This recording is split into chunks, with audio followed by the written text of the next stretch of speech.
Assalamualaikum warahmatullahi wabarakatuh. Saya Anissa Nurbaiti dari kelompok 5 akan mempresentasikan hasil proyek kami untuk memenuhi ujian tengah semester dengan judul Sistem Inventory Manajemen UMKM pada kedai jus buah.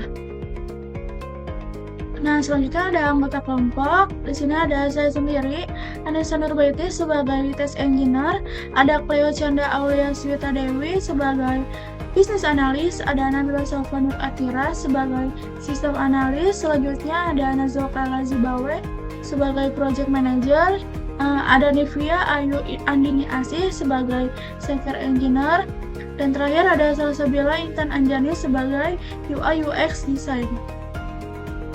Dan di sini ada yang akan kita bahas, yaitu latar belakang, tujuan proyek, manfaat sistem ruang lingkup, jadwal dan anggaran, asumsi dan batasan, CLD, SRS, data dictionary, IRD, dan kesimpulan.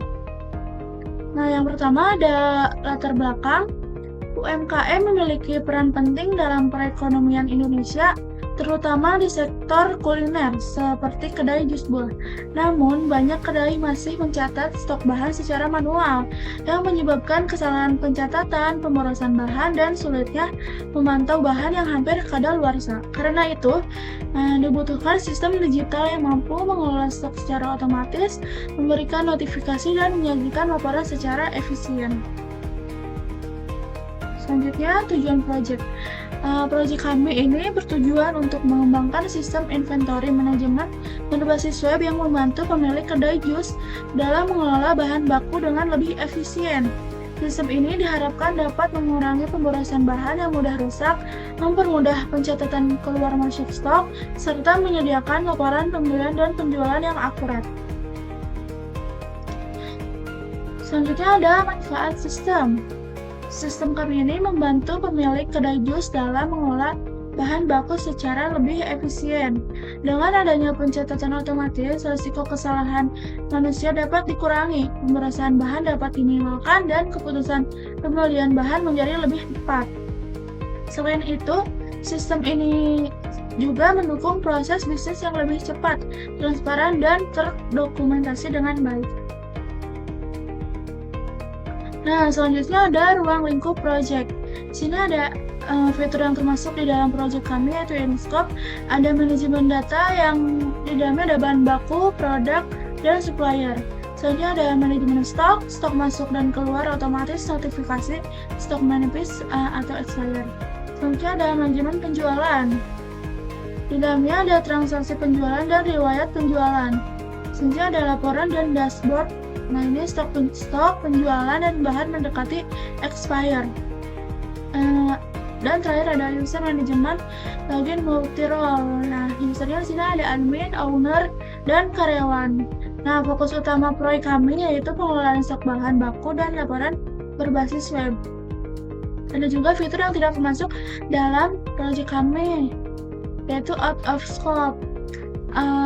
Yang pertama ada integrasi marketplace, GoFood, GrabFood, ShopeeFood. Selanjutnya ada sistem kasir atau POS dan payment gateway, sistem akuntansi keuangan lengkap, aplikasi mobile untuk pelanggan. Nah, itu semua tidak termasuk di dalam proyek kami. Selanjutnya ada jadwal dan anggaran proyek. Nah, proyek ini dilaksanakan dalam periode September sampai Desember sampai dengan UAS. Dengan tahapan yang pertama ada analisis kebutuhan dan perencanaan, ada desain sistem dan database, implementasi dan pengujian sistem, evaluasi hasil, dan penyusunan laporan. Tools dan anggaran proyek. Kami memakai framework kode igniter 3, database-nya memakai MySQL, dan ada tools lainnya seperti Trello, Visual Studio Code, XMPP, dan Canva. Kami juga memakai AI Assistant, yaitu Cursor AI. Nah, hardware-nya kami menggunakan laptop atau PC untuk develop. Untuk perangkat testing, sumber daya manusianya ada 6 anggota tim project. Nah, kontribusi individu dalam pengembangan dan desain sistem. Selanjutnya ada asumsi dan batasan proyek.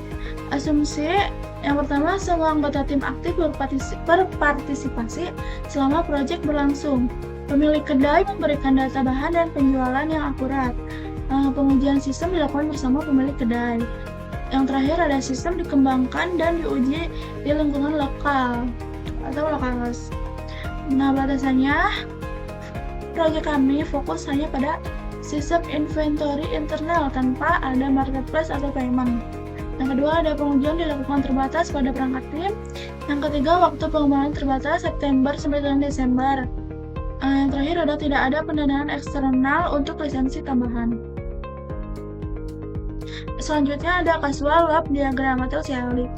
Nah, di sini ada stok buah, keuntungan, kualitas layanan saling berhubungan dalam satu siklus positif atau disebut reinforcing loop.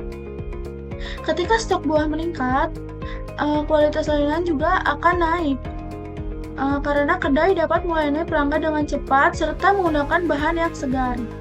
Layanan yang baik akan meningkatkan keuntungan dan keuntungan tersebut kemudian digunakan kembali untuk menambah stok buah. Dengan begitu, sistem ini terus berputar dan saling memperkuat satu sama lain.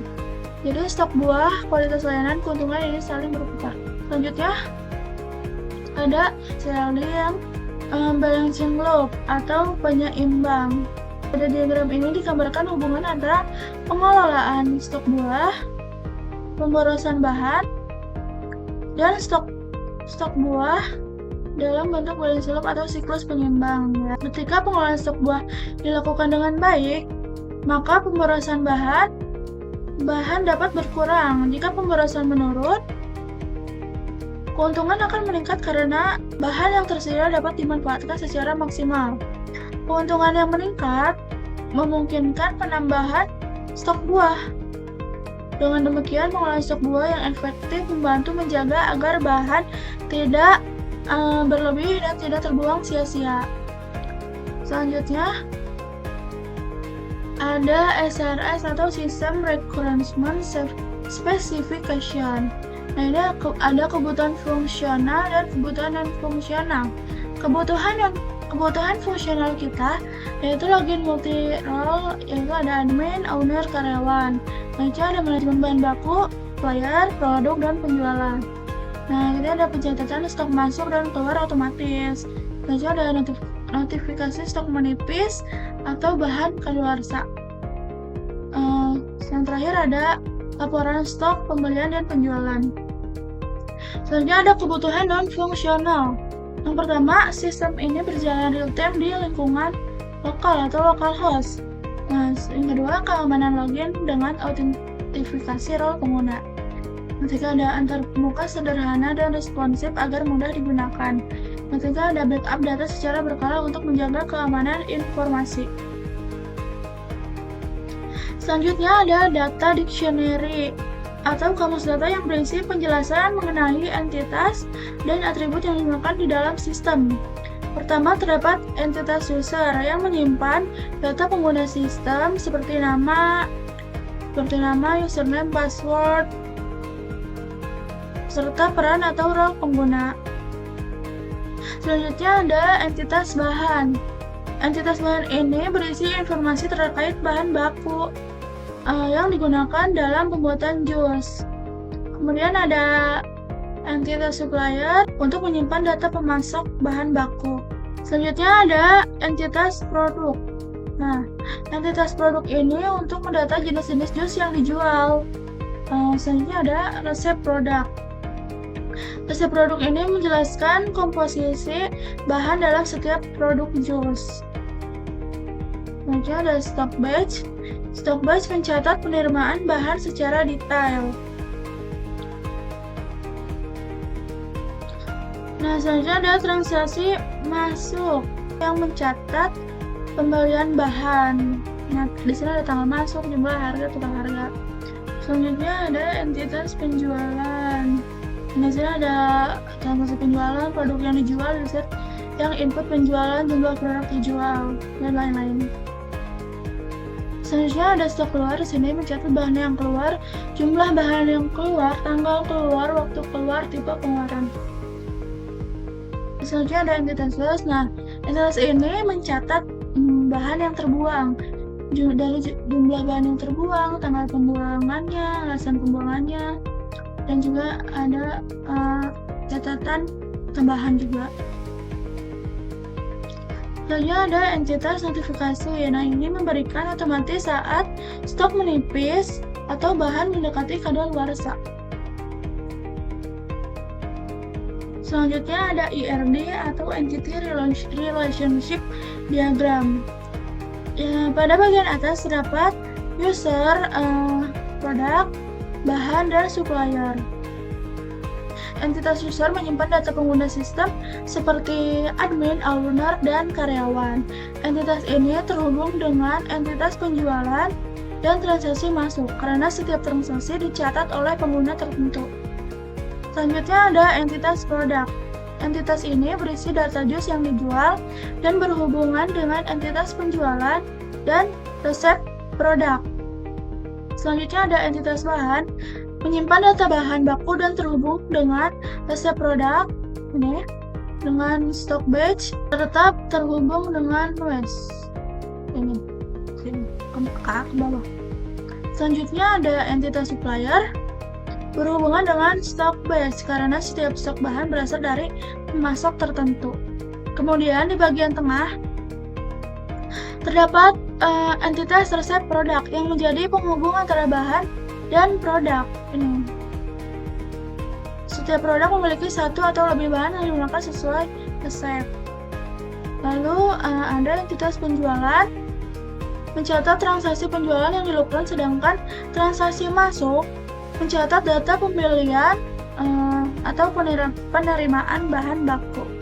Dari sini sistem juga dapat mencatat stok keluar,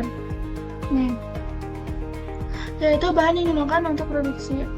Selain itu, terdapat entitas waste yang mencatat bahan-bahan yang rusak atau terbuang, serta notifikasi yang berfungsi memberikan peringatan otomatis jika stok menipis atau bahan mendekati tanggal kadaluarsa.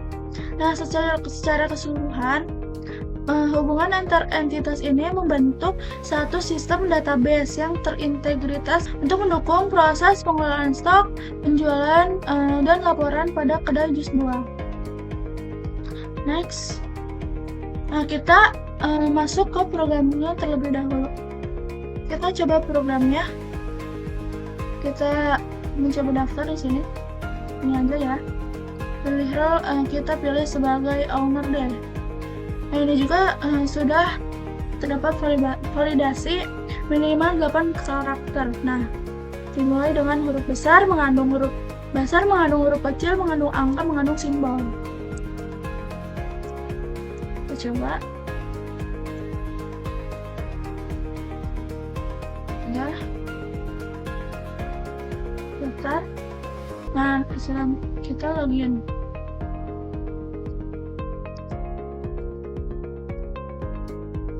Login. Nah, di sini terdapat dashboard, ada total bahan, produk jus, total stok menipis juga ada. Nah, di sini ada grafik penjualan 7 hari terakhir.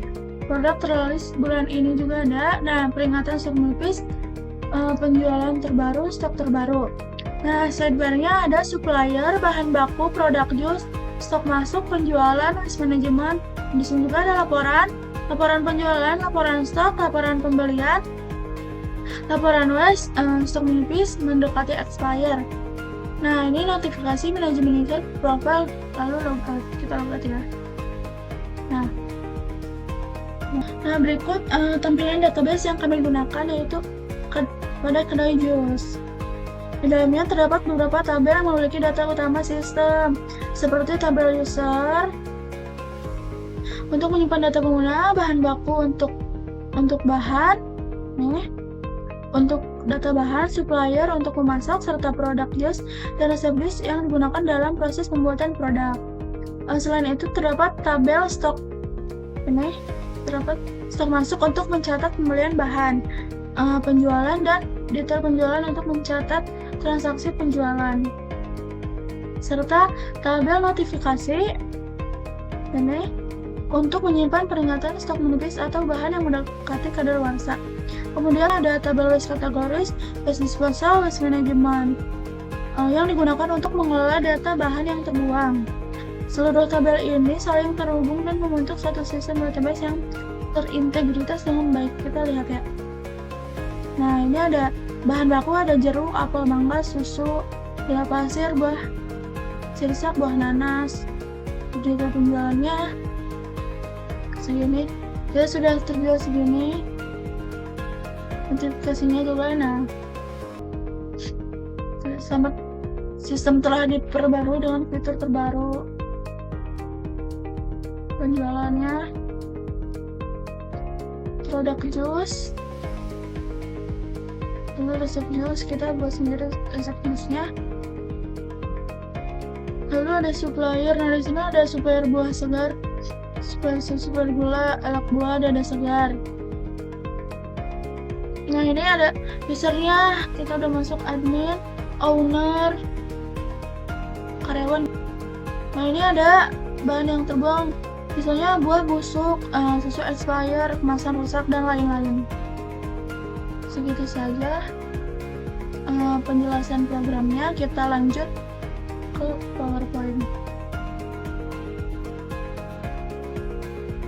Nah, selanjutnya kesimpulannya, sistem inventory manajemen UMKM kedai jus buah merupakan solusi digital yang membantu pelaku usaha dalam mengatur stok bahan baku, memantau masa kadaluarsa, serta menghasilkan laporan yang akurat.